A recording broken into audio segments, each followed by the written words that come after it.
ప్రియమైన ఆత్మీయులారా, అందరికీ నమస్కారం. భూమి ఆవిర్భావం జరిగినప్పటి నుంచి ఇప్పటిదాకా మనము ఎన్నో రకాల సంస్కరణలు, ఎన్నో రకాల మార్పులు, తర్వాత వివిధ రకాలైనటువంటి సంస్కృతులు, సాంప్రదాయాలు, నాగరికతలు ప్రపంచ చరిత్రలో మనం ఎన్నో చూసాము. అదేవిధంగా ఎన్నో మతాలు, ఎన్నో జాతులు, ఎన్నో వర్ణాలు, రకరకాల స్థితిగతులు, ఒక్కో దేశానికి ఒక్కొక్క కల్చర్, తర్వాత ఒక్కొక్క జాతికి ఒక్కొక్క ట్రెడిషన్, అండ్ ఒక్కొక్క దేశానికి ఒక్కొక్క సంస్కృతి, విభిన్నమైనటువంటి సాంప్రదాయాలు, ఇవన్నీ కూడా ఈ మానవ అభివృద్ధి క్రమంలో, అంటే ఆది మానవుడి నుంచి ఆధునిక మానవుడి వరకు మనం ఎన్నో రకాల పరిణామాలు, ఎన్నో రకాల విభేదాలు, ఇవన్నీ మనం గమనించాం. ఎన్నో రకాల ధర్మాలను కూడా మనం చూస్తున్నాం. అయితే ఇక్కడ ధర్మంలో ఒకటి ఎటర్నల్ ధర్మ ఒకటి ఉంటుంది, తర్వాత భౌతిక ధర్మాలు ఉంటాయి. అయితే ఈ ఎటర్నల్ ధర్మ అనేది ఒక విధంగా చెప్పాలంటే విశ్వధర్మం, తర్వాత యూనివర్సల్ ధర్మ. అంటే దాన్ని ఇంకొక విధంగా చెప్పాలి అంటే ఏంటంటే మనకి ఈ న్యాయము, సత్యము, ధర్మము, తర్వాత రైటియస్నెస్, తర్వాత morality, ethics and sincerity, humbleness, honesty, ఇవన్నీ కూడా మనకి ఈ యొక్క ధర్మం కింద వస్తాయి. అంటే అదేవిధంగా క్యారెక్టర్ బిల్డింగ్, ఇవన్నీ కూడా ధర్మం కింద వస్తాయి. అంటే సమాజాభివృద్ధి క్రమంలో రకరకాల స్థితిగతులు, రకరకాలైనటువంటి మార్పులు చూస్తున్నాం మనం. అదేవిధంగా మానవ నాగరికత పెరుగుతున్నటువంటి సమయంలో, తర్వాత మనుషులు వివిధ రకాలుగా అభివృద్ధి చెందుతున్నటువంటి క్రమంలో మనము రకరకాల స్థితిగతులను మనం గమనించాము. అంటే అమీబా నుంచి జీవ పరిణామ క్రమం ఒక్కొక్క దశలో దాటుకుంటూ ఈ యొక్క మానవ జాతి యొక్క రూపాంతరం చెందాక, ఒకప్పుడు ఓల్డ్ స్టోన్ ఏజ్లో, అంటే ఆది మానవుడి కాలంలో, తర్వాత రాతి యుగంలో, రాగి యుగంలో, అండ్ తర్వాత రకరకాల యుగాలలో ఏం జరిగిందంటే మనిషికి ఒకప్పుడు జంతువులతో సరిసమానంగా జీవించేవాడు. అంటే ఈ జంతువుల నుంచే ఆవిర్భావం జరిగినటువంటి మనిషి యొక్క పరిణామ క్రమం అనేది మనిషిగా మారిన తర్వాత కూడా ఈ జంతు లక్షణాలు, తర్వాత ఈ జంతువులని వేటాడి తినడము, అండ్ రకరకాల స్థితిగతులు చూసుకుంటూ ఒక హింసా ప్రవృత్తి, రాక్షస ప్రవృత్తి అనేది మనిషి లోపల మనం చూసాము. ఆదిమ కాలంలో చూసాము, అండ్ ఇప్పుడు కూడా చూస్తున్నాము, మధ్యకాలంలో చూసాము, రకరకాల యుగాల్లో చూసాము. అంటే ఇతర జీవరాశులకి మనిషికి ఉన్నటువంటి ఒక తేడా ఏంటంటే ఇతర జీవరాశుల యొక్క అభివృద్ధి అనేది అసంపూర్ణం. ఎందుకంటే శారీరకంగా చూసినా, తర్వాత ఇంద్రియపరంగా చూసినా, మానసికంగా చూసినా, బుద్ధిపరంగా చూసినా, తర్వాత హృదయ పరివర్తన పరంగా చూసినా వాటి యొక్క అభివృద్ధి అనేది ఒక అసంపూర్ణంగానే ఉంటుంది. అదేవిధంగా ఇక ఈ ఎవల్యూషన్ ప్రాసెస్లో, అంటే ఈ పరిణామ క్రమంలో మనిషి జీవితం అనేది ఒక జీవి నుంచి ఇంకో జీవికి రూపాంతరం చెందుతూ మానవ జన్మ అనేది వచ్చాక ఈ మనిషి అనేటటువంటి ప్రాణి చాలా సివిలైజ్డ్గా, కల్చర్తో, ఒక సంస్కారంతో సమాజాభివృద్ధి క్రమంలో రకరకాల కట్టుబాట్లు, ఆచార వ్యవహారాలు, సాంప్రదాయాలు, మతము, ధర్మము, రకరకాల స్థితులు, ఇవన్నీ కూడా మార్పు చెందుతూ ఈ ఆధునిక యుగంలో అభివృద్ధి చెందినటువంటి ఈ శాస్త్ర సాంకేతిక రంగం, అండ్ అదేవిధంగా ఈ టెక్నాలజీ, ఇవన్నీ కూడా డెవలప్ చేసుకుంటూ, అంటే కేవలము బుద్ధిపరంగా ఎదగడమే కాకుండా శారీరకంగా, మానసికంగా, హృదయపరంగా, తర్వాత బుద్ధి వికాసంతో, మేధస్సు యొక్క వికాసంతో, మానవ పరివర్తనతో, మనస్సు పరివర్తనతో, తర్వాత ఈ యొక్క శక్తియుక్తులని పెంచుకుంటూ, తన లోపల ఉండే నైపుణ్యతలని, సృజనాత్మకతని పెంచుకుంటూ సమాజం అభివృద్ధి చెందుతూ చెందుతూ మనిషితో పాటు సమాజం కూడా అన్ని విధాలుగా అభివృద్ధి చెందింది. కానీ ఇక్కడ మనిషి లోపల ఉండేటటువంటి కొన్ని రకాల జాడ్యాలు అనేవి పోలేదు ఇంకా. అంటే అవి ఎలా ఉంటాయంటే, ఇప్పుడు పూర్వకాలం నుంచి ఇప్పటిదాకా మానవ జాతి చరిత్రను మనం చూస్తుంటే ప్రపంచవ్యాప్తంగా మనం గమనిస్తూ ఉంటే మనకి ఒకటి ఆధిపత్యం కనబడుతోంది, డామినేషన్ కనబడుతోంది. అండ్ తర్వాత ఈర్ష, ద్వేషము, మదమత్సర్యాలు, అహంకారం, తర్వాత అజ్ఞానం, ఒకళ్ళు ఇంకొకళ్ళని హింసించి జీవించడం, తర్వాత ఒకళ్ళు ఇంకొకళ్ళని అణిచివేసి జీవించడం. అంటే తను ఎదగాలి అంటే, ఒక మనిషి ప్రపంచంలో ఎదగాలంటే కొంతమందిని తొక్కేయాల, కొంతమందిని చంపేయాలి, ఇంకొంతమంది సహకారం తీసుకోవాలి, తర్వాత మరికొంతమందిని తోడుగా తీసుకొని వెళ్ళాలి.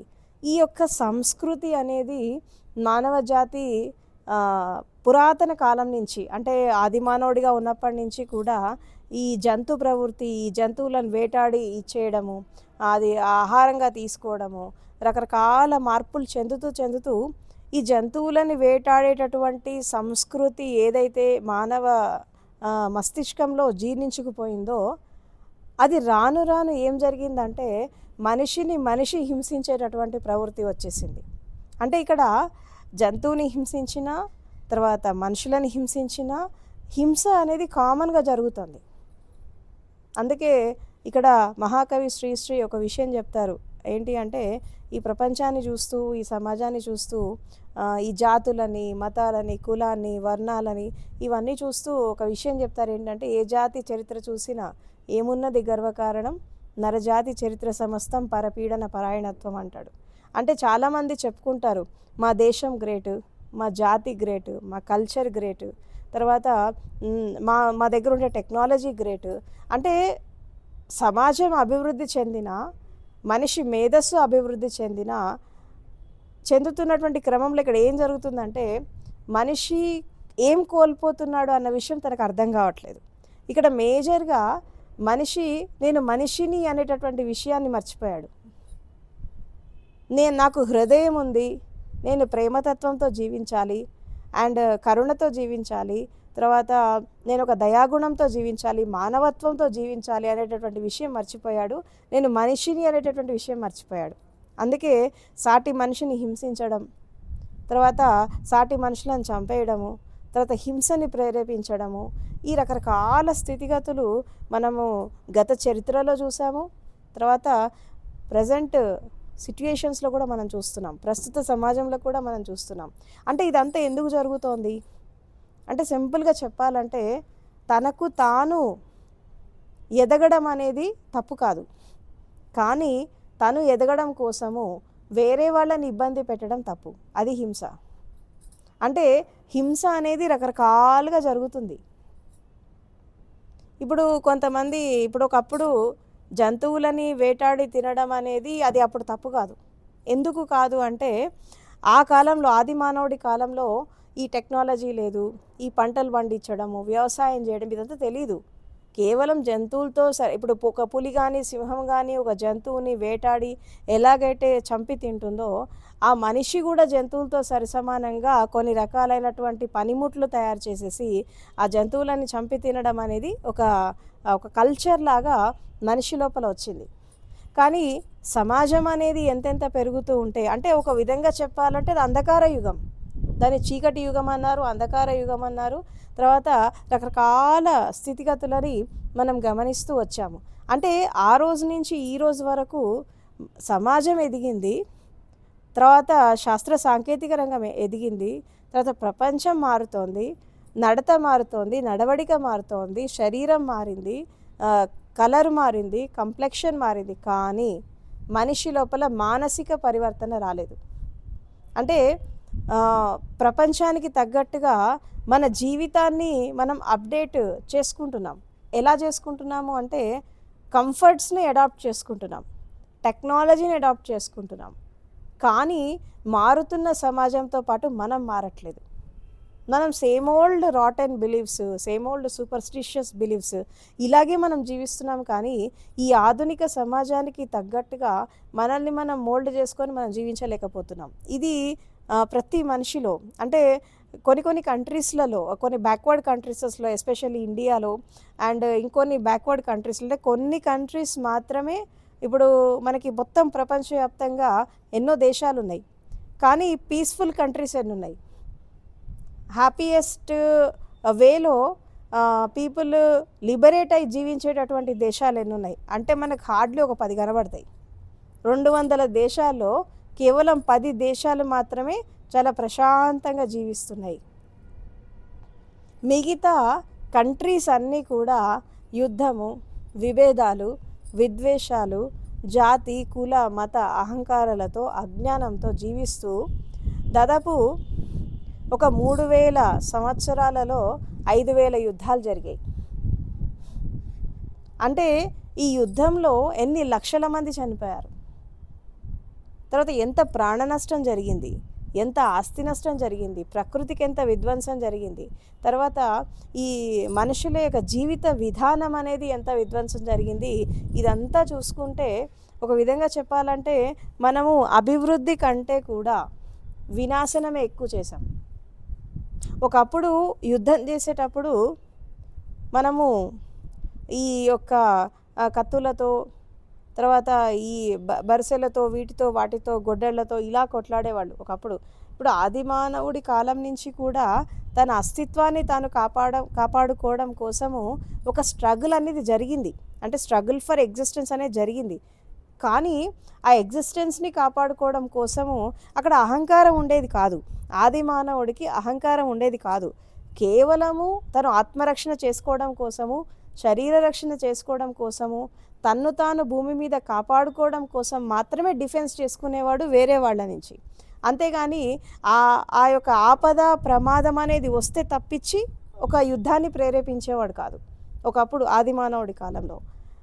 కానీ రాను రాను మనుషుల స్వభావం ఎలా పెరిగిందంటే స్వార్థము, సంకుచిత మనస్తత్వము, ఈ జాతి భావము, ఈ తర్వాత ఈ రంగు రూపు, తర్వాత ఈ కులము, మతము, రకరకాల విద్వేషాలు ఇవన్నీ వచ్చేసి అవసరం ఉన్నా లేకున్నా యుద్ధం అనేది జరుగుతోంది.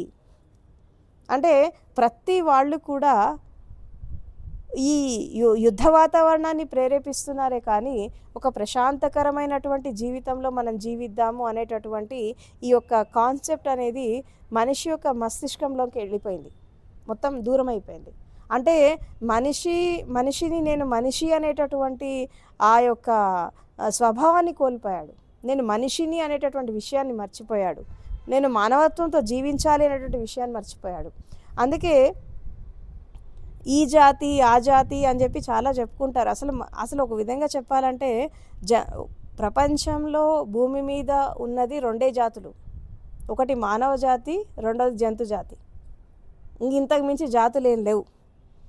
అంటే మనుషులంతా ఒక జాతి.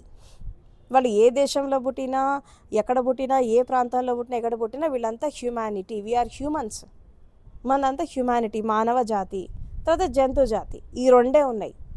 కానీ ఈ సమాజాభివృద్ధి క్రమంలో ఏం జరిగింది అంటే ఈ మానవ జాతిలో ఎన్ని రకాల జాతులు వచ్చాయి, ఎన్ని రకాల ధర్మాలు వచ్చాయి, తర్వాత ఎన్ని రకాలైనటువంటి కులాలు వచ్చాయి, ఎన్ని రకాలైనటువంటి వర్ణాలు వచ్చాయి, మనుషులను ఎంత విడదీశాయి.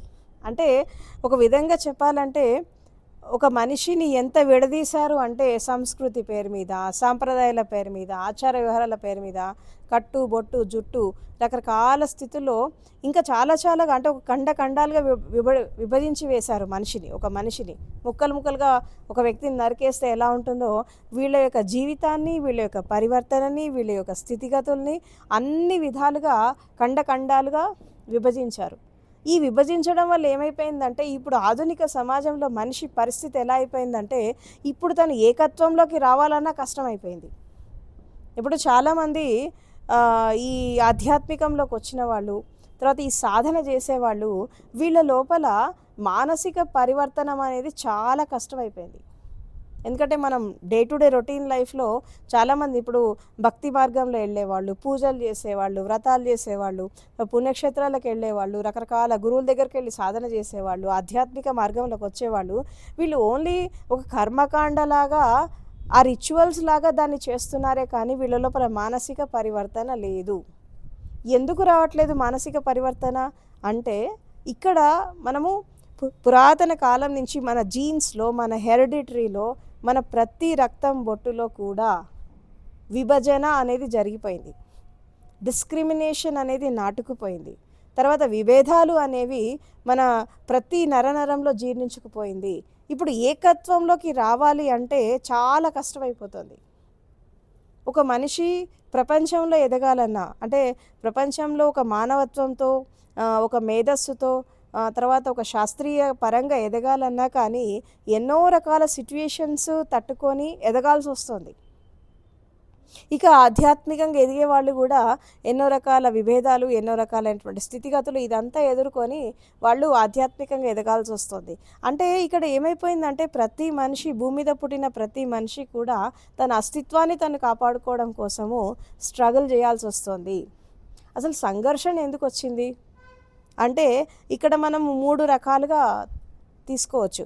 ఎక్కడైతే హింస ఉంటుందో, ఎక్కడైతే డిస్క్రిమినేషన్స్ ఉంటాయో, తర్వాత ఎక్కడైతే విభేదాలు ఉంటాయో అక్కడ ఏమవుతుందంటే అది సహించలేని వాళ్ళు, అంటే ఎదుటి వాళ్ళ యొక్క ఆధిపత్యాన్ని సహించలేనప్పుడు అక్కడ ఒక రివాల్ట్ వచ్చేస్తుంది, ఒక తిరుగుబాటు వచ్చేస్తుంది. ఎక్కడైతే ఒక తిరుగుబాటు వస్తుందో అక్కడ ఒక నాయకుడు తయారవుతాడు, ఒక లీడర్ తయారవుతాడు, ప్రజల నుంచి ఒక నాయకుడు వస్తాడు. ఆ నాయకుడు అనేవాడు హింసాత్మకంగా ఉంటే యుద్ధం వైపు నడిపిస్తాడు. అదే నాయకుడు అహింసలో ఉంటూ ఒక కన్స్ట్రక్టివ్ ప్రాసెస్లో వెళ్ళినప్పుడు అతను దేశాన్ని కాపాడుతాడు. ఇక్కడ తిరుగుబాటు అనేది 2 రకాలుగా వస్తుంది. హింసాత్మకంగా వస్తుంది, తర్వాత అహింసా మార్గంలోకి వస్తుంది. అంటే మనుషులని బాగు చేయాలి అనేటటువంటి సత్సంకల్పంతో తిరుగుబాటు చేసేవాళ్ళు ఉంటారు. తర్వాత ఏదైనా సరే మనం ఎదగాలి అనుకొని ఒక స్వార్థపూరితమైనటువంటి చింతనతో ప్రపంచాన్ని జయించాలి అనేటువంటి ఉద్దేశంతో తిరుగుబాటు చేసేవాళ్ళు ఉంటారు. అంటే ఇక్కడ రివాల్ట్ అనేది 2 రకాలుగా వస్తుంది. ఎప్పుడైతే ఈ రివాల్ట్ వస్తుందో అక్కడేమొస్తుంది, ఒక రెవల్యూషన్ వస్తుంది, ఒక ఉద్యమం వస్తుంది. ఆ ఉద్యమం వచ్చినప్పుడు సమాజంలో రకరకాల మార్పులు వచ్చేస్తాయి. ఆ మార్పులు రావడం అనేది దాన్ని మనము మళ్ళీ వాళ్ళ తర్వాత మళ్ళీ క్యారీ ఫార్వర్డ్ చేసేవాళ్ళు, ముందుకు దాన్ని నడిపించే వాళ్ళు ఉంటేనేమో అది తరతరాలుగా ఒకళ్ళ తర్వాత ఒకళ్ళకి అది ముందుకు వెళ్తూ ఉంటుంది. అది లేనప్పుడు ఆ మార్పు కొన్ని సంవత్సరాల వరకు ఉంటుంది, మళ్ళీ తర్వాత సమాజం మళ్ళీ ముక్కలు ముక్కలు అయిపోతుంది. అందుకే ఏమంటారు, సమాజం అనేది పగిలిపోయిన అద్దం లాంటిది అని అంటారు. ఎందుకు పగిలిపోయిన అద్దం అంటే ఇది ఖండాలుగా డివైడ్ చేయబడింది. మనుషులు కానీ, సమాజం కానీ, పరిస్థితులు కానీ, రకరకాల విభేదాలు ఇవన్నీ చూస్తుంటే కూడా రకరకాలుగా డివైడ్ అయిపోయింది. అంటే ఎటు చూసినా కానీ ఒక హింస అనేది జరుగుతోంది. బేసికల్గా మనిషి సాధించింది ఏంటి ప్రపంచంలో అంటే 2 కనబడతాయి మనకి.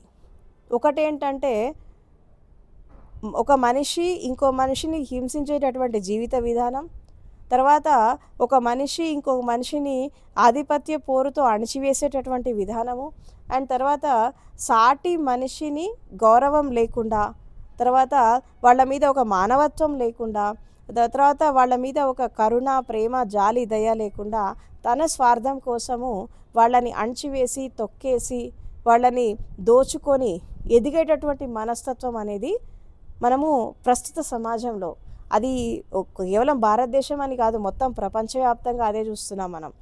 అలా జరుగుతున్నప్పుడు ఏమైంది, యుద్ధాలు వస్తున్నాయి.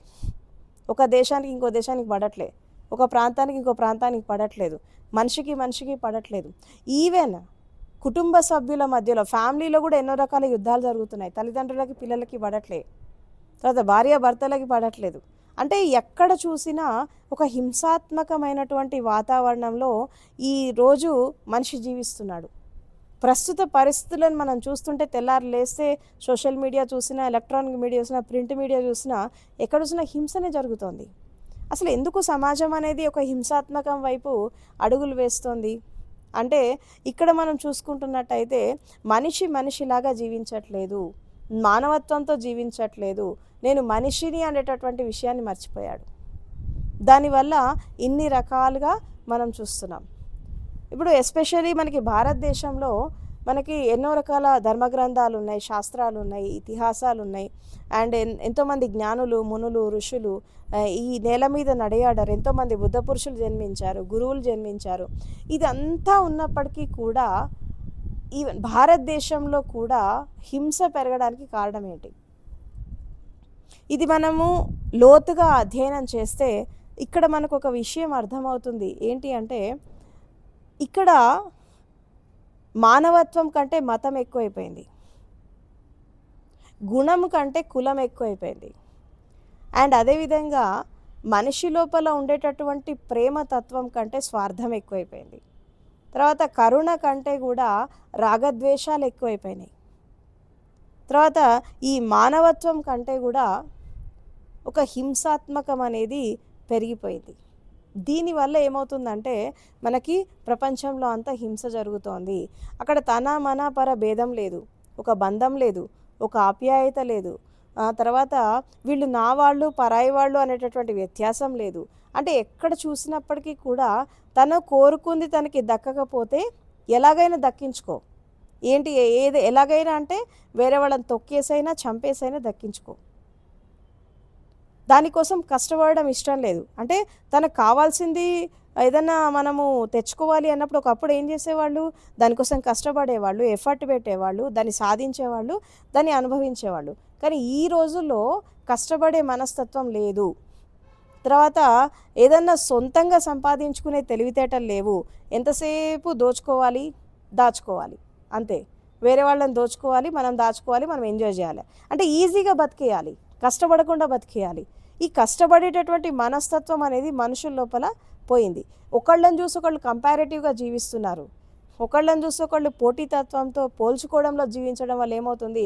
ఓవర్ నైట్లో కోటీశ్వర్లు కావాలి, ఓవర్ నైట్లో అన్నీ వచ్చేయాలి, ఈజీ మనీ రావాలి, ఈజీగా అన్ని పనులు జరిగిపోవాలా. అది జరగనప్పుడు తప్పు చేసాయి, దొంగతనం చేయి, మోసం చేయి, అవినీతి చేయి, అక్రమాలు చేయి, మోసాలు చేయి, ఏమైనా చేయి, నువ్వు ఎదుగు. అంటే ఎలాగైనా ఎదగడం ముఖ్యమైపోయింది, కానీ మనం ఎలా ఎదుగుతున్నాం అనేది ఎవరు చూసుకోవట్లేదు. దాని యొక్క పరిణామం అనేది సమాజంలో ఎలా తయారైందంటే హింసాత్మకంగా తయారైంది. హింసాత్మకంగా తయారవ్వడమే కాకుండా తను ఏ పరిస్థితుల్లో అయితే ఏ మార్గాల్లో తను ఎదిగాడో ఆ మార్గంలోనే తను చచ్చిపోతున్నాడు. ఇప్పుడు డబ్బు కోసం పరిగెత్తేవాళ్ళు, సంపద కోసం పరిగెత్తేవాళ్ళు, సమృద్ధి కోసం పరిగెత్తేవాళ్ళు, వీళ్ళ యొక్క స్థితిగతులను మనం చూస్తుంటే ఎలా ఉంది అంటే ప్రతి క్షణం కూడా వాళ్ళకి సుఖం లేదు, శాంతి లేదు, సరిగ్గా తినరు, సరిగ్గా పడుకోరు, తర్వాత సరిగ్గా జీవితాన్ని జీవించరు, ఒక బంధాలు ఉండవు, ఎవరిని నమ్మరు, నమ్మకాలు పోతాయి, మనిషి మీద గౌరవం వెళ్ళిపోతుంది. అన్నీ వదిలేస్తే తప్పించి మనిషి ప్రపంచంలో ఎదగలేకపోతున్నాడు. ఇది హింసా మార్గంలో ఎదిగే వాళ్ళ పరిస్థితులు. దీనివల్ల ఏం జరుగుతుందంటే రకరకాల స్థితిగతులు మనం చూస్తున్నాం నేటి సమాజంలో. అంటే అట్రాసిటీస్ పెరిగినాయి, హింస పెరిగింది, నేరాలు పెరిగాయి, సైబర్ క్రైమ్స్ పెరిగాయి. అంటే ఎక్కడ చూసినప్పటికీ కూడా మనిషి నమ్మలేనటువంటి పరిస్థితులు వచ్చేసాయి. ఎవరు ఎలా ఎప్పుడు ఎలా మారుతారో అర్థం కావట్లేదు, ఎవరు ఏ స్థితిలో ఎలా ఉంటారో అర్థం కావట్లేదు. అంటే ప్రతి దాంట్లో కూడా ఒక విధంగా చెప్పాలంటే ఒక డిస్ట్రక్షన్ వైపు వెళ్తున్నారే కానీ కన్స్ట్రక్షన్ వైపు వెళ్ళట్లేదు. మతం పేరు మీద హింస, కులం పేరు మీద హింస, ప్రాంతం పేరు మీద హింస, దేశాల పేరు మీద హింస. ఎక్కడ చూసినా యుద్ధాలు యుద్ధాలు యుద్ధాలు. ఎక్కడ చూసినా జన నష్టం, ప్రాణ నష్టం, ఆస్తి నష్టం, భూమి నష్టం, ప్రకృతి నష్టం, అంతా విధ్వంసమే జరుగుతోంది. You better be hurry, your earth will be gone. ఇప్పటికైనా మనిషి జాగృతిలోకి వచ్చి తన్ను తాను మార్చుకోకపోతే ఈ ప్రపంచం వినాశనం అనేది తప్పదు. ఎందుకు అంటే ఒకప్పుడు యుద్ధాలు చేసేటప్పుడు కత్తులతో వీటితో వాటితో చేశారు, తర్వాత గన్స్తో చేశారు. ఇప్పుడు ప్రజెంట్ యుద్ధాలు ఎలా చేస్తున్నారంటే మిజైల్స్తో చేస్తున్నారు, న్యూక్లియర్ వెపన్స్తో చేస్తున్నారు.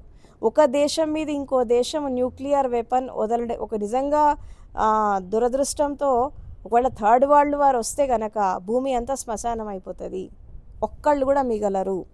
అక్కడ ఆధిపత్యం చెలాయించేవాడు ఉండడు, దాన్ని పడేవాడు ఉండడు. ఎందుకంటే ఒక దేశం ఇంకో దేశం పైన న్యూక్లియర్ వెపన్ వదిలింది అనుకోండి, వాళ్ళు పోతారు, వీళ్ళు పోతారు. ఒకవేళ వాడు దాని నుంచి తప్పించుకొని బతికినా అక్కడ పంటలు వండవు, కరువు వచ్చేస్తుంది, వర్షాలు పడవు, ఏం పడవు. వాడు బతికున్న చచ్చినట్టే బతుకుతారు. అంటే ఈ విధ్వంసం అనేది జరగబోతోంది. దీని నుంచి ప్రతి వాళ్ళు కాపాడుకోవాలంటే ఏం చేయాలి అంటే, ఇప్పుడు మనకు అనేక రకాల ధర్మాలు ఉన్నాయి. హిందూ ధర్మం ఉంది, జైన ధర్మం ఉంది, రకరకాల ధర్మాలు ఉన్నాయి. ఈ ధర్మాలను వీళ్ళు అనుకుంటారు అవన్నీ మతాలు, రిలీజియన్స్ అవన్నీ కూడా. ఈ రిలీజియన్స్ క్రియేట్ అవ్వడం వల్ల ఏమవుతుందంటే మనిషికి మధ్యలో విద్వేషాలు క్రియేట్ అవుతున్నాయి. క్రిస్టియానిటీ కానీ, ఇస్లాం కానీ రకరకాలుగా ఇవన్నీ ఏం చేస్తున్నాయంటే విధ్వంసాన్ని క్రియేట్ చేస్తున్నాయి. ఇలా చేయడం వల్ల ఏమవుతుందంటే ఆఖరికి యుద్ధాలే జరుగుతున్నాయి. ఎక్కడ చూసినా హింస జరుగుతోంది, అట్రాసిటీస్ జరుగుతున్నాయి.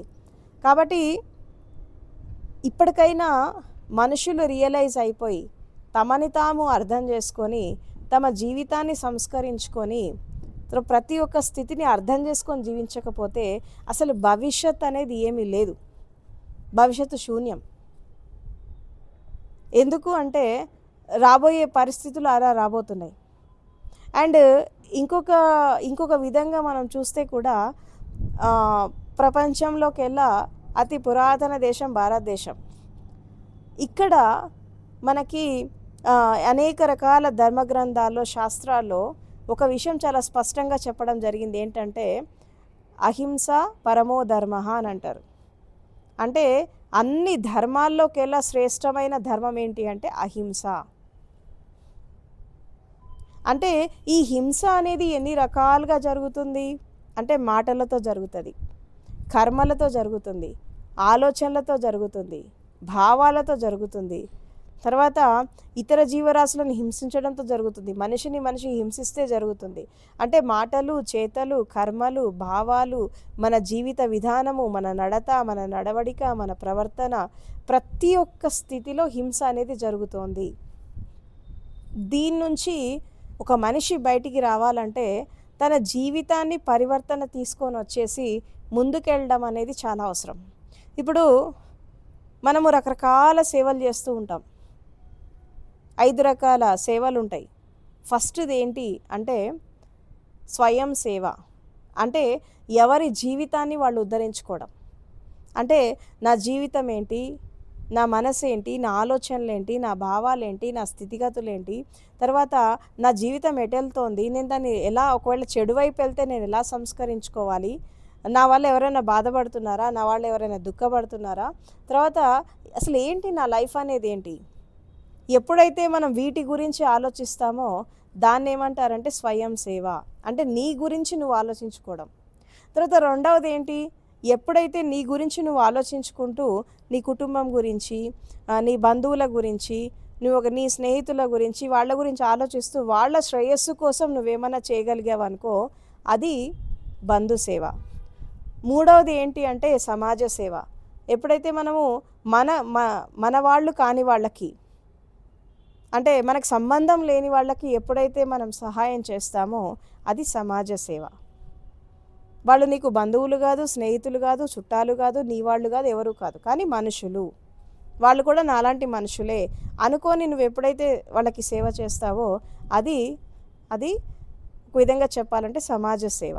ఇక నాలుగవది ఏంటి అంటే గురు సేవ. ఏంటి గురుసేవ అంటే, ఎప్పుడైతే మనం ఒక గురువు దగ్గరికి వెళ్ళి ఒక విద్యని ఎప్పుడైతే మనం అభ్యసిస్తున్నామో, అది భౌతిక విద్య అయినా, ఆధ్యాత్మిక విద్య అయినా, ఏ విద్య అయినా అభ్యసిస్తామో, ఆ గురువు యొక్క రుణం మీరు ఎలా తీర్చుకుంటారు? గురుదక్షిణ అంటారు కదా.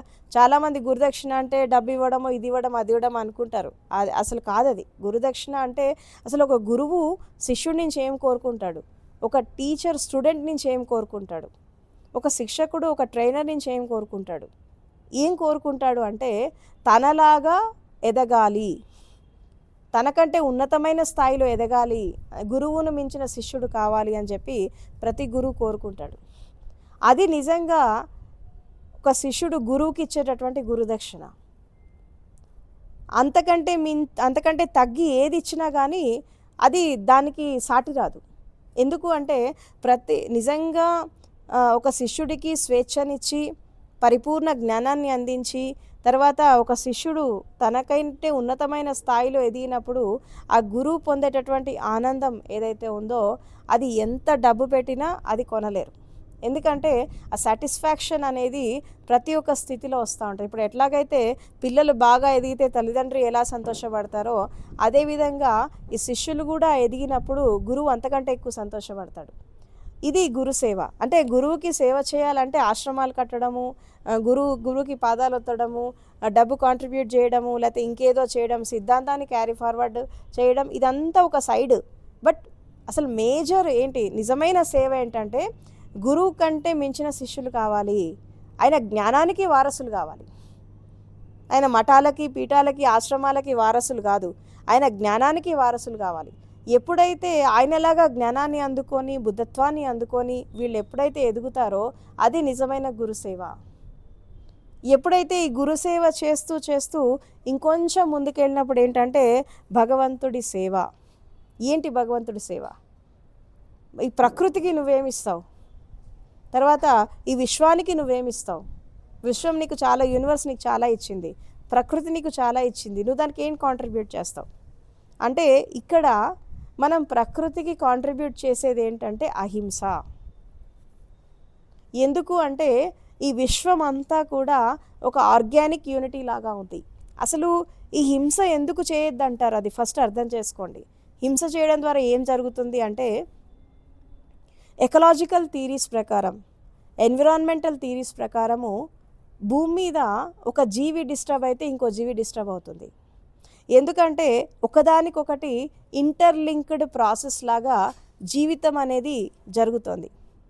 ఈ జరుగుతున్నటువంటి క్రమంలో అంటే ఇప్పుడు ప్రకృతి కూడా ఒక డిజైన్ చేసింది జీవితాన్ని, అంటే జీవుల జీవితాన్ని, మనిషి జీవితాన్ని ఒక విధంగా డిజైన్ చేసింది. అంటే ఇప్పుడు ఆహారపు గొలుసులో భాగంగా ఒక జీవి ఇంకో జీవి మీద ఆధారపడి జీవించడం అనేది ప్రకృతి డిజైన్ చేసింది. అయితే అది జంతువులకి, పక్షులకి, సూక్ష్మజీవులకి, వీటికి వాటికి అంటే అది తప్పదు.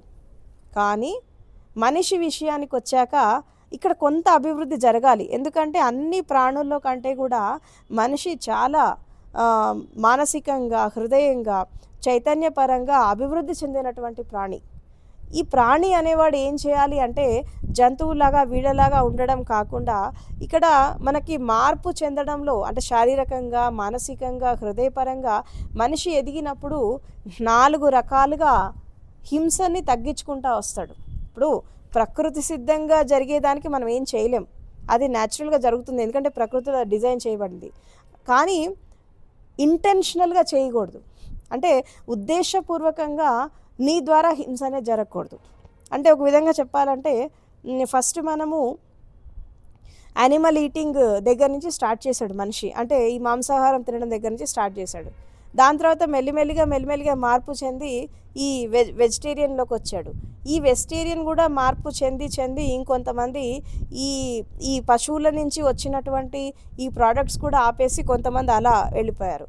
ఇలా వెళ్ళిపోయి ఇంకొంచెం అభివృద్ధి చెంది కొంతమంది కంప్లీట్గా ఫుడ్, వాటరు అది అంతా మానేసి కేవలం యోగంతో, ధ్యానంతో, సమాధిలోకి వెళ్ళి సాధనతో ఓన్లీ శ్వాసని ఆహారంగా తీసుకునే వాళ్ళు కూడా కొంతమంది ఉన్నారు. ఇట్లా ఒక్కొక్క స్థితిలో మనం మార్పు చెందుకుంటూ వచ్చాము. ఈ మార్పు పరివర్తన తీసుకొచ్చుకుంటూ ఒక్కో స్టేజ్లో మనిషి ఒక జ్ఞానం వైపు, సత్యం వైపు, ధర్మం వైపు ఎదుగుతూ ఉన్నాడు. ఈ ఎదుగుతున్నటువంటి క్రమంలో ఇక్కడ ఏం జరుగుతోంది అంటే కేవలం ఆహారపరంగా హింసనే కాదు, శారీరకంగా మనం చేసే కర్మల ద్వారా జరగద్దు, తర్వాత మన ఆలోచనల ద్వారా జరగద్దు. ఇప్పుడు ఫర్ ఎగ్జాంపుల్ పొల్యూషన్ అనేది రకరకాలుగా జరుగుతుంది. మనకు ఆలోచనల ద్వారా వాతావరణం పొల్యూట్ అవుతుంది, భావాల ద్వారా పొల్యూట్ అవుతుంది, మనం చేసే పనుల ద్వారా పొల్యూట్ అవుతుంది ప్రపంచం అనేది. అంటే thought pollution, emotional pollution, feelings pollution, and అదేవిధంగా ఎన్విరాన్మెంటల్ పొల్యూషన్, రకరకాలుగా జరుగుతోంది హింస అనేది. ఎప్పుడైతే ఒక వ్యక్తి కేవలము ఫుడ్ హ్యాబిట్స్లో మార్పు తెచ్చుకోవడంతోనే నేను అహింసావాదిని అయిపోయానని చెప్పి ఎప్పుడు అనుకోవద్దు. ఎందుకంటే నీ మానసిక పరివర్తన జరగనప్పుడు, నీ శరీర పరివర్తన జరగనప్పుడు, నీ జీవిత పరివర్తన జరగనప్పుడు కేవలము ఎవరో చెప్పారు అని చెప్పి ఈ ఫుడ్ హ్యాబిట్స్ చేంజ్ చేసుకొని నేను మారిపోయాననే భ్రమలో బతకద్దు. ఎందుకంటే నువ్వు ప్రతి ఒక్కటి గమనించుకోవాలి. నీ మాటలు, చేతలు, కర్మలు, ఆలోచనలు, భావాలు, తర్వాత ప్రత్యక్షంగా, పరోక్షంగా, ఇంటెన్షనల్గా అంటే ఉద్దేశపూర్వకంగా, ఉద్దేశం లేకుండా ఇన్ని రకాలుగా హింస ఏమైనా నా ద్వారా జరుగుతోందా అని చెప్పి ప్రతి నిమిషం కూడా స్వాధీనం చేసుకోవాలి. అంటే వీటన్నిటి ద్వారా ఎప్పుడైతే మీరు హింసని ఆపేస్తారో అప్పుడు అది పరమధర్మం అయిపోతుంది. అంటే మనం ప్రకృతికి, విశ్వానికి చేసే సర్వీస్ ఏంటి అంటే అహింస. మనం ఎప్పుడైతే అహింస మార్గంలోకి వచ్చేస్తామో అన్ని రకాల హింసలను వదిలేస్తాం. ఇప్పుడు యుద్ధాలు, విభేదాలు, విద్వేషాలు, కులపరంగా, మతపరంగా, జాతిపరంగా, అహంకారంతో, అజ్ఞానంతో, మూర్ఛలో, అజాగృతిలో మనిషి చేసే ప్రతి పని కూడా హింసనే. దీన్ని దాటుకొని ఎప్పుడైతే నువ్వు ప్రేమ, కరుణ, మానవత్వం, జాలి, దయ, తర్వాత భూతదయ, తర్వాత మైత్రి భావన, నెక్స్ట్ ఉపేక్ష, సమత, ఈ బ్రహ్మ విహారత అంటే మానవ లక్షణాలతో, తర్వాత బ్రహ్మ విహారాలతో, తర్వాత దైవికంగా మనిషి ఎప్పుడైతే జీవిస్తాడో అప్పుడే తను అహింసా మార్గంలోకి వస్తాడు. అప్పుడు తను చేసేటటువంటి ధర్మం ఏంటంటే పరమధర్మం. ఈ పరమధర్మంలోకి ఎంటర్ అయినప్పుడు అది విశ్వానికి నువ్వు చేసేటటువంటి సేవ. అందుకే చాలా వరకు ధర్మగ్రంథాల్లో కూడా ఈ అహింసకి పెద్దపీట వేస్తారు. ఎందుకు అంటే ఇప్పుడు బుద్ధుడు కూడా పంచశీలాలో అహింసకి ఇంపార్టెన్స్ ఇచ్చాడు. అదేవిధంగా పతంజలి కూడా యమలో ఫస్ట్ అహింస మార్గంతో స్టార్ట్ చేశాడు. మీరు ఇప్పుడు మనకి మహావీరుడు పంచవ్రత అంటాడు. అలా ప్రతి ఒక్క ధర్మంలో కూడా మనకి ఈ అహింసకి పెద్దపీట వేశారు. ఎందుకంటే నువ్వు ప్రపంచంలో ఎదగాలన్నా అంటే బతకాలంటే ఎలాగైనా బతికేయచ్చు. మోసాలు చేసి, అవినీతి చేసి, అక్రమాలు చేసి, తొక్కేసి, చంపేసి ఎలాగైనా ఎదగచ్చు. కానీ నువ్వు మనిషిలాగా ఎదగాలంటే, మానవత్వంతో ఎదగాలంటే, నువ్వు ఒక శాస్త్రీయంగా ఎదగాలంటే, శీలంతో ఎదగాలంటే మాత్రం తప్పకుండా ఈ అహింసా మార్గంలోకి రావాలి. అహింసా మార్గం అంటే ఆహార విహారాల్లో మాత్రమే మార్పు తెచ్చుకోవడం కాదు. మన మాటలు, చేతలు, కర్మలు, నడత, నడవడిక, మన జీవిత విధానం, మనం ఎంచుకున్న లక్ష్యాలు, మనం ఎంచుకున్న సంకల్పాలు, వీటి ద్వారా కూడా హింస జరగకుండా చూసుకోవాలి. చాలామంది నేను సంకల్ప బలంతో ఒక పని చేస్తున్నా అని అనుకుంటారు. కానీ నువ్వు తీసుకున్న సంకల్పం అనేది సరిగ్గా లేనప్పుడు దాని ద్వారా ఎంతమంది బాధపడతారు అనేది గమనించుకోవాలి. తర్వాత నేను రకరకాల దానాలు, ధర్మాలు చేసేస్తున్నా, అదే చేస్తున్నావు కరెక్టే, కానీ నువ్వు సంపాదించిన డబ్బు ఎక్కడి నుంచి వస్తుంది? ఎంతమందిని మోసం చేస్తే వచ్చింది? లేకపోతే నువ్వు కష్టపడి సంపాదించావా, లేకపోతే ఎవరినైనా మోసం చేసి అవినీతి చేసి సంపాదించావా? ఇది కూడా గుర్తుపెట్టుకోవాలి. ఇప్పుడు ఇవాళ రేపు చాలామందికి ఒక అలవాటు అయిపోయింది ఏంటంటే అవినీతి చేసి, మోసాలు చేసి, బ్లాక్ మనీ కూడా పెట్టేసి దేవాలయాలు కడతారు, ఆశ్రమాలు కడుతున్నారు, తర్వాత రకరకాల ఈ దీపోత్సవాలు అవి ఇవి చాలా చేస్తున్నారు. కానీ ఆ డబ్బు ఎక్కడి నుంచి వచ్చింది? ఒక మనిషి కష్టపడి బతికితే ఎంత సంపాదిస్తాడు? ఒక ఇల్లు, ఒక వాకిలి, ఒక చిన్న ఫ్యామిలీ, ఒక కారు ఉంటుంది. కోట్ల రూపాయలు ఎక్కడి నుంచి వస్తున్నాయి? అంటే అక్కడ ప్రత్యక్షంగా, పరోక్షంగా, ఇంటెన్షనల్గా, అన్ఇంటెన్షనల్గా ఎక్కడో ఒక చోట హింస జరుగుతోంది. నీ ద్వారా నీకు తెలిసి కొంతమంది బాధపడుతున్నారు, తెలియక చాలామంది బాధపడుతున్నారు. నువ్వు ఉద్దేశపూర్వకంగా చేసేది కొన్ని ఉంటాయి, ఉద్దేశపూర్వకంగా చేయనివి కొన్ని ఉంటాయి, కానీ అది జరుగుతోంది. ఇట్లా ప్రతి ఒక్క స్థితిని స్వాధీనం చేసుకుంటూ ఈ హింసా మార్గాన్ని వదిలేసి అహింసా మార్గంలోకి రావాలి. అందుకే ఎప్పుడైతే మనం అహింసా మార్గంలోకి వచ్చేస్తామో ఆటోమేటిక్గా ఏం జరుగుతుందంటే మన లోపల ఉండే నెగిటివిటీస్ వెళ్ళిపోతాయి, మనకు శరీర శుద్ధి జరుగుతుంది, మానసిక శుద్ధి జరుగుతుంది, హృదయ శుద్ధి జరుగుతుంది. ఇంకొకటి, బలవంతుడు ఏం చేస్తాడు? బలం ఉన్నవాడు ఏం చేస్తాడు? వేరే వాళ్ళని హింసిస్తాడు. బలహీనుడు ఏం చేస్తాడు? తనకు తాను హింసించుకుంటాడు. హింస రెండు రకాలుగా జరుగుతుంది. తనకు తాను హింసించుకున్నవాడు బలహీనుడు, చేతగాని వాడు అన్నట్టు. వేరే వాళ్ళని ఏం చేయలేక వాడిని వాడు నాశనం చేసుకుంటూ ఉంటాడు.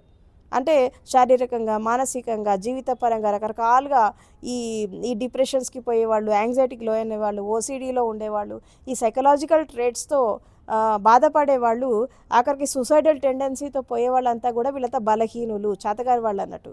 వీళ్ళేం చేస్తారు? వాళ్ళు హింసించుకుంటారు. ఇది కూడా హింసనే. బలవంతుడు ఏం చేస్తాడు? డబ్బు ఉన్నవాడు, స్టేటస్ ఉన్న ఇతరులను హింసిస్తాడు. అది కూడా హింసనే.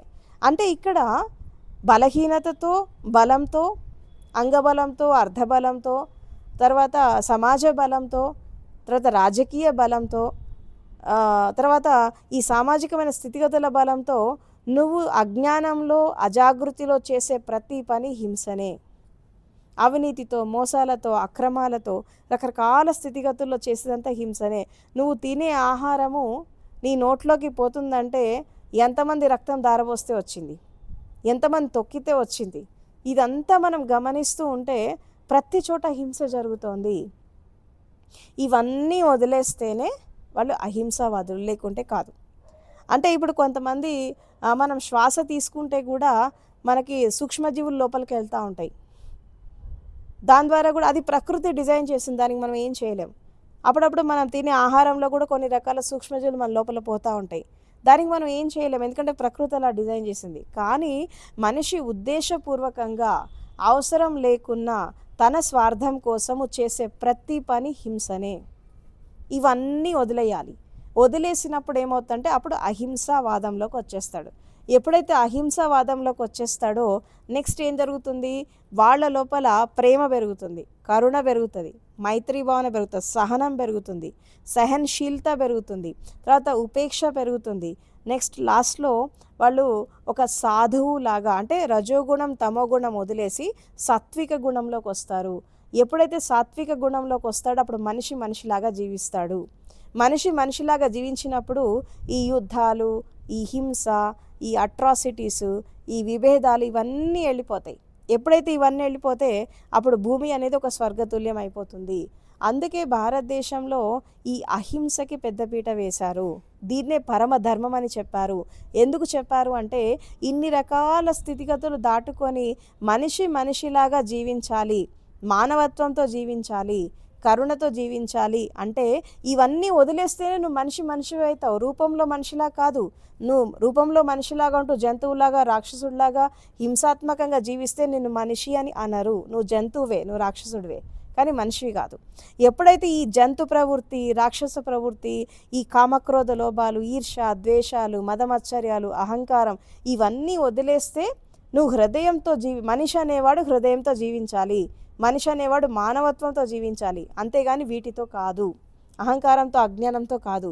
ఎప్పుడైతే ఈ హృదయ కమల వికాసం చేసుకొని మనిషి మనిషిలాగా జీవిస్తాడో ఈ మనిషే ఇంకొక మెట్టు ఎక్కినప్పుడు భగవంతుడైపోతాడు. మానవత్వం ఎక్కడైతే వస్తుందో అక్కడే దైవత్వం వస్తుంది. ఈ దైవత్వం వచ్చినప్పుడు ప్రతి మనిషి కూడా ఒక విశ్వమానవుడిలాగా వెలుగొందుతాడు అని చెప్పి భారతీయ సంస్కృతి, తర్వాత భారతదేశ చరిత్ర ప్రపంచానికి అందించినటువంటి ఒక గొప్ప సందేశం ఏంటంటే అహింస పరమధర్మము. అందుకే ఒకప్పుడు భారతదేశం అనేది విశ్వగురువులాగా ఉండేది. ఇలాంటి సిద్ధాంతం అంటే చాలామంది ఏమంటారు, అహింసా మార్గంలో జీవిస్తే వేరే వాళ్ళు వచ్చి మనల్ని డామినేట్ చేస్తే మనం ఏం చేయాలి. ఆత్మరక్షణ చేసుకోవడం వేరు, ఉద్దేశపూర్వకంగా హింస చేయడం వేరు. ఇప్పుడు డిఫెన్స్ చేసుకునేటప్పుడు చేసుకోవాలి, కానీ ఉద్దేశపూర్వకంగా ఇంటెన్షనల్గా హింస అనేది చేయొద్దు. ప్రకృతి సిద్ధంగా కొన్ని జరుగుతాయి, తర్వాత యూనివర్స్ పరంగా కొన్ని జరుగుతాయి, దానికి మనకు సంబంధం లేదు. కానీ మనం మనిషిలాగా పుట్టినందుకు మన ద్వారా ఉద్దేశపూర్వకంగా ఇంటెన్షనల్గా హింస అనేది జరగద్దు. ఎప్పుడైతే మనం ఈ స్థితిని దాటుతామో అసలు నిజంగా ఒక మనిషి కంప్లీట్గా అహింసని కంప్లీట్గా పాటిస్తే అసలు ఏ సాధన అక్కర్లు, ఆటోమేటిక్గా మనిషి జ్ఞానోదయం వచ్చేస్తుంది. అక్కడ ఏం జరుగుతుంది, ఏ సాధన లేకుండా, అంటే ఈ అహింసని పాటించలేని వాళ్ళే ధ్యానం చేస్తారు, ఈ అహింస సరిగా పాటించలేని వాళ్ళే యోగం చేస్తారు. ఇది అసలు వాస్తవానికి సాధన అవసరం లేదు. నువ్వు ఇప్పుడు 100% మనిషి మనిషిలాగా జీవిస్తే ఈ సాధనలు ఎందుకు? మనిషి పరిపూర్ణమైనటువంటి మానవుడిలాగా బతికితే దైవత్వం ఈ క్షణంలో వచ్చేస్తుంది. ఈ హింసని విడనాడి అహింసా మార్గంలోకి మనం రావడానికే మనం సాధన చేస్తున్నాము. ఇందాకని మనం చెప్పుకున్నట్టు హింస శారీరకంగా, మానసికంగా, హృదయపరంగా, ఇంద్రియాల పరంగా రకరకాలుగా జరుగుతోంది. వీటన్నిటినీ మనము ప్యూరిఫికేషన్ చేసుకొని అసలు ఎంత అంటే అప్పుడప్పుడు నవ్వొస్తూ ఉంటుంది. ఏంటి అంటే ఒక సింహము, ఒక పులి, ఒక పాము, మీరు ఏ విషసర్పాన్ని, ఏ క్రూర మృగాన్ని చూడండి, వాటి స్వభావంతో అవి జీవిస్తాయి. కానీ మనిషి ఎంత విచిత్రమైనటువంటి పరిస్థితి మనిషిదంటే నువ్వు మనిషివి అని గుర్తించు అని చెప్పి చెప్పాల్సి వస్తుంది. మనిషిగా పుట్టిన వాళ్ళకి నువ్వు మనిషిలాగా బతుకు అని చెప్పాల్సి వస్తుంది. ఎంత విచిత్రమైనటువంటి సంఘటన ఇది. నువ్వు పులికి సింహానికి చెప్పక్కర్లేదు సింహంలాగా బతుకు, లేకపోతే నువ్వు నువ్వు కుక్కలాగా బతుకని దానికి చెప్పక్కర్లేదు. ఎందుకంటే దాని స్వభావంతో జీవిస్తుంది. ఎందుకంటే అవి సహజంగా జీవిస్తున్నాయి, ప్రకృతి సిద్ధంగా జీవిస్తున్నాయి.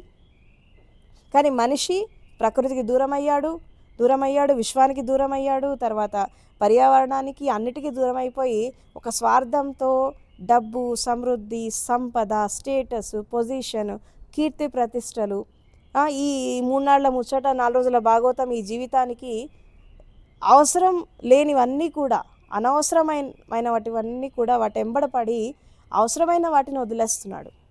ఆఖరికి ఒక కుక్కల్లాగా, పందుల్లాగా, లేదంటే ఇంకొక జంతువుల్లాగా కుక్క చావు చచ్చిపోతున్నారు. ఆఖరికి ఎంత కష్టపడి ఆ డబ్బును సంపాదిస్తాడో ఆ డబ్బే మనిషిని చంపేస్తుంది. ఎంత కష్టపడి కీర్తి ప్రతిష్టలు సంపాదిస్తాడో ఎట్నుంచి ఎవరు చంపుతారో అర్థం కాదు, ఆ ఆస్తి కోసం, ఆ సంపద కోసం. అంటే ఎవ్రీ మూమెంట్ చస్తూ బతుకుతున్నారు. దీన్ని జీవితం అన్నారు. అంటే స్వేచ్ఛగా, ఆనందంగా, ప్రశాంతంగా, ఒక ప్రేమతత్వంతో జీవించలేనప్పుడు ఎందుకు ఆ మనిషి జీవితం? వీళ్ళకంటే జంతువులు బెటర్ కదా. అంటే ఇది ఎప్పుడైతే మనిషి అర్థం చేసుకుంటాడో, ఇక్కడ ఇది ఆధ్యాత్మికం కాదు, ఇది ప్రాపంచిక ధోరణి మారాలి, సమాజ పరివర్తన రావాలి, మనిషి లోపల పరివర్తనలు రావాలి. ఈ యుద్ధము, హింస, ఈ అట్రాసిటీస్, ఈ క్రైమ్స్, నేరాలు, ఘోరాలు ఇవన్నీ కూడా తగ్గాలి అంటే ఇక్కడ మారాల్సింది మనిషి. ఇప్పుడు జీవితం అనేది ఈరోజు ఉన్నాం, గంట తర్వాత ఎలా ఉంటాం మనకు తెలీదు. ఈరోజు ఇట్లా ఉన్నాం, మన రాత్రి పడుకుంటే తెల్లారు లేస్తామో లేదో గ్యారంటీ లేదు. ఈ కాస్త లైఫ్కి ఇన్ని వేషాలు వేయడం అవసరమా? ఇన్ని కథలు, డ్రామాలు వేయడం అవసరమా? అసలు 4 రోజుల జీవితము ఎప్పుడేం జరుగుతుందో తెలీదు. మనిషికి జీవితమే తన చేతుల్లో ఉంది, మరణం తన చేతుల్లో లేదు. అది ప్రకృతి సిద్ధంగా వస్తుంది. అది ఎప్పుడొస్తుందో ఎవరికి తెలియదు. కూర్చున్నవాడు కూర్చున్నట్టు పోవచ్చు, పడుకున్నవాడు పడుకున్నట్టు పోవచ్చు, వెళ్తున్నట్టు పడిపోయి వెళ్ళిపోవచ్చు. ఇది అందరికీ తెలుసు. అయినప్పటికీ కూడా ఇంకా స్వార్థము, సంకుచిత మనస్తత్వము, వ్యామోహాలు, విమోహాలు వీటితో జీవిస్తూ తన జీవితాన్ని నరకప్రాయం చేసుకుంటున్నాడు. ఆ మరణం అనేది ఎప్పుడు వస్తుందో తెలియదు. కానీ ఈ ఆధునిక సమాజంలో ఎస్పెషల్లీ మనిషి ప్రతిక్షణం చస్తూ బతుకుతున్నాడు.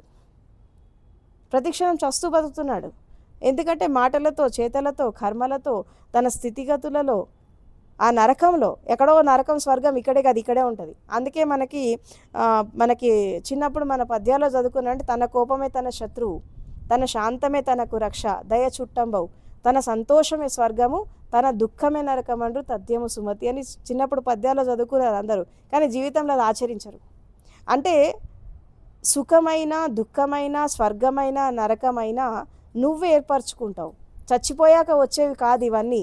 నువ్వు బతికున్నప్పుడు నువ్వు జీవించే విధానము, నీ జీవిత విధానము, నీ నడత, నీ నడవడిక, నీ కర్మలను బట్టి నువ్వు జీవితాన్ని మలుచుకుంటూ ఉంటావు. నువ్వు జీవితాన్ని స్వర్గంలో ఉన్నట్టు ఉండొచ్చు, నరకంలో బతికినట్టు బతకచ్చు, సుఖంగా బతకచ్చు, దుఃఖంగా బతకచ్చు, జంతువులాగా బతకచ్చు, రాక్షసులాగా కూడా బతకచ్చు. ఇది ఎవరైనా చేస్తారు. కానీ మనిషిలాగా పుట్టి మనిషిలాగా బతకడం కష్టం. ఇది ప్రతి మనిషి యొక్క దౌర్భాగ్యకరమైన పరిస్థితి.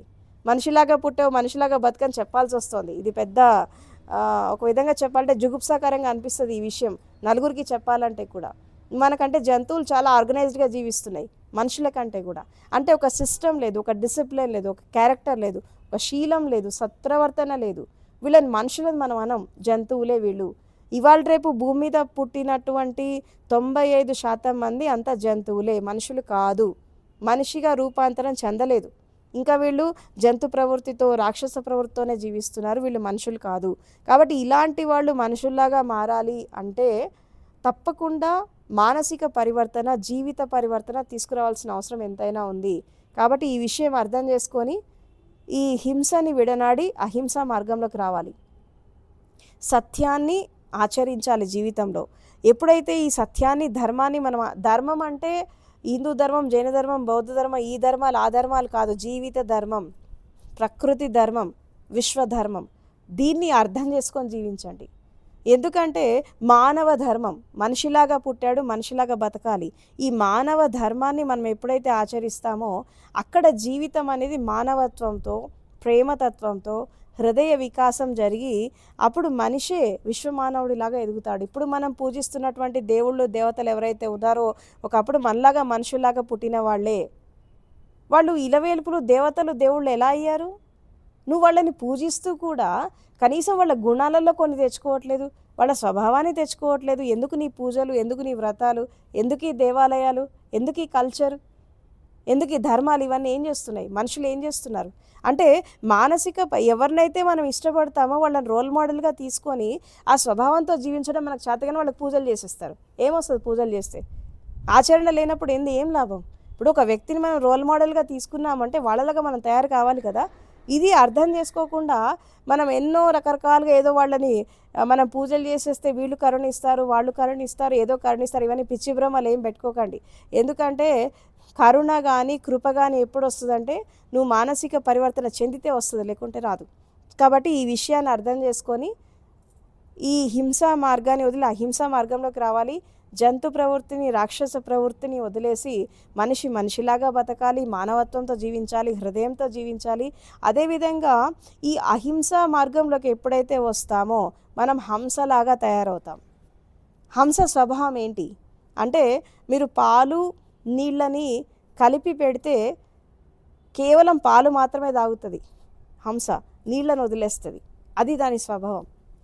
అదేవిధంగా ఒక మనిషి సమాజంలో జీవిస్తూ హింసని విడనాడి, రాక్షసతత్వం జంతు ప్రవృత్తి విడనాడి మనిషిలాగా మారి ఒక జ్ఞానంతో సత్యంతో జీవిస్తే తను హంసలాగా తయారవుతాడు. అప్పుడు ఏం చేస్తాడు? సత్యం ఏంటి, అసత్యం ఏంటి, మంచి ఏంటి, చెడేంటి, నేను ఏది తీసుకోవాలి, ఏం తీసుకోదు, ఒక విచక్షణతో వివేకంతో విషయ వస్తు వివేక జ్ఞానంతో జీవిస్తూ ఈ సమాజంలో మనిషి ఒక హంసలాగా. హంస ఎంత ప్యూరిటీగా ఉంటుంది, అది ఏ నీళ్ళలో పడితే ఆ నీళ్ళలో ఉండదు, దానికి మానస సరోవరం కావాలి, చాలా తెల్లగా ఉంటుంది అది. హంసలు మీకు ఎక్కడ పడితే అక్కడ బాతులు చాలా కనబడతాయి, కానీ హంసలు కనబడవు. ఎందుకంటే అదొక ప్రత్యేకమైనటువంటి స్పెషల్గా కనబడుతుంది.